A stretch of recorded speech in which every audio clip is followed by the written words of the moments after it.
अस्सलाम वालेकुम। उम्मीद है कि आप सब ठीक होंगे। आज मैं आपसे सबसे पहले ये कहना चाहूँगी कि अगर आपको मेरे चैनल की वीडियो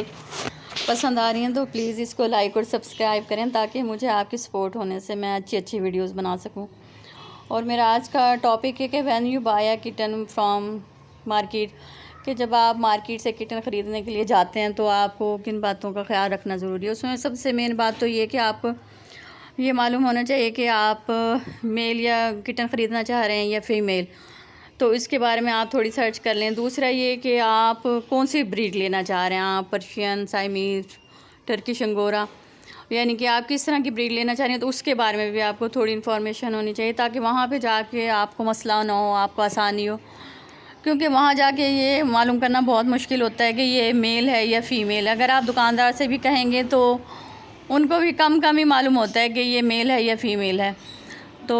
मैंने भी जब सबसे पहले अपनी किटन ली थी तो मुझे इसमें बहुत मसला आया था, लेकिन अब तो मेरे पास बहुत सारे किटन हैं, मुझे अब आसानी से मालूम हो जाता है कि ये मेल है फ़ीमेल है। तो आपने इस चीज़ का ध्यान रखना है। और दूसरा ये कि जब आप उस किटन को घर पे लेके आते हैं तो वो उस वक्त सिर्फ तकरीबन 1.5 मंथ का होता है। दुकान पे जो किटन रखे हुए होते हैं वो इतनी एज के ही होते हैं, वो उनकी ग्रोथ अभी यानी कि पूरी नहीं, वो बढ़ रहे होते हैं, छोटे ही होते हैं। तो उनका स्टमक भी इस लिहाज से, अगर आप उनको ज़्यादा हैवी चीज़ देंगे तो वो हज़म नहीं कर पाएगा, डायरिया हो जाएगा उनको।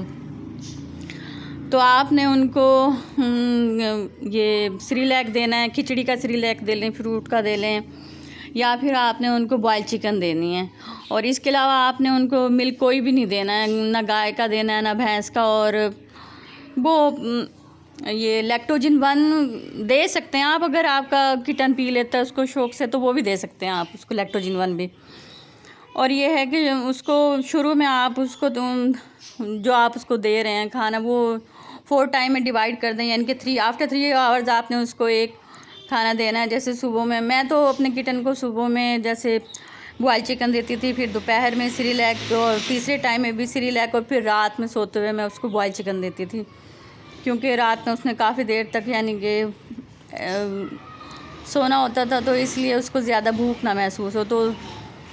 इस तरह से आपने उसकी खुराक को डिवाइड करना है। और दूसरा ये कि आपने एक और बात कि आपको जब आप किटन लेके आते हैं तो आपके किटन को, क्योंकि नई जगह होती है, उसको नहीं मालूम होता कि उसने कहाँ पे पोटी करनी है या पेशाब वगैरह करना है, तो आपने उसके लिए वो रख देनी है, लिटर रख दें आप उसके लिए, या मट्टी किसी पॉट में डाल के रख दें, और वो ताकि वो और जगह दिखा दें उसको, ताकि वो ना उसी जगह में जाके करे। लेकिन अगर जगह देखने के बाद भी वो आपका किटन नहीं कर रहा है उस, और जगह जगह कर रहा है, तो आपने उसके लिए आसान तरीका ये है कि आपने एक टिश्यू पेपर लेना है, और जहाँ उसने पेशाब किया है वो उसमें उस टिश्यू पेपर में लगा दें वो सब कुछ, और वो टिश्यू पेपर को उस मिट्टी में ला के आप डाल दें, और वो जो टिश्यू पेपर उसको सुंघा दें पहले किटन को ना, और वो ला के आपने उस मिट्टी में डाल देना, तो उसको उस स्मेल का पता चल जाएगा कि यहाँ पे मैंने जाके जो है पेशाब करना है। तो फिर उसको वो फिर उसी जगह पे आके पेशाब वगैरह करेगा, तो ये मसला आपका ख़त्म हो जाएगा। और दूसरा ये कि जब आप उसको, अगर तो सर्दियां हैं ज़्यादा, तो आपने उसके लिए एक बेड, जैसे न्यू बॉर्न बेबी का हम एक बने बनाए बिस्तर मिल जाते हैं ना, उस तरह का आप बिस्तर, मैंने भी इस तरह का वेलवेट का बिस्तर लिया था, तो मैं उसके अंदर उसको डाल देती थी, ऊपर से उसको थोड़ा सा ना बंद कर देती थी, कवर कर देती थी, तो सर्दियों में उसके लिए, किटन के लिए ज़्यादा मसला नहीं हुआ था, और वो उसमें ईजी और रिलैक्स रहा था, वो जाके अपनी उसी जगह पे उसी बेड पे सो जाता था। और ये कि अगर गर्मियों के दिन हैं, और गर्मियों के दिनों में आपने ये करना है कि जब आपका जो किटन है वो तकरीबन 2 मंथ का हो जाए, तो आपने उसको बाथ देना है अपने किटन को ना, तो यानी कि हर वीक आप उसको बाथ दे सकते हैं। और खाने का ये है कि जब आपने उनको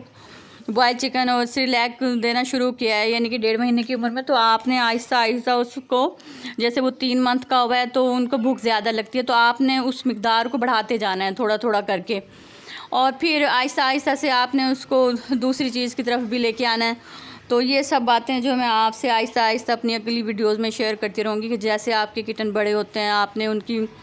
फूड को किस तरह से डिवाइड करना है, कितने पोर्शन में देना है, और कौन सी हैबिट्स जो आपके किटन के लिए अच्छी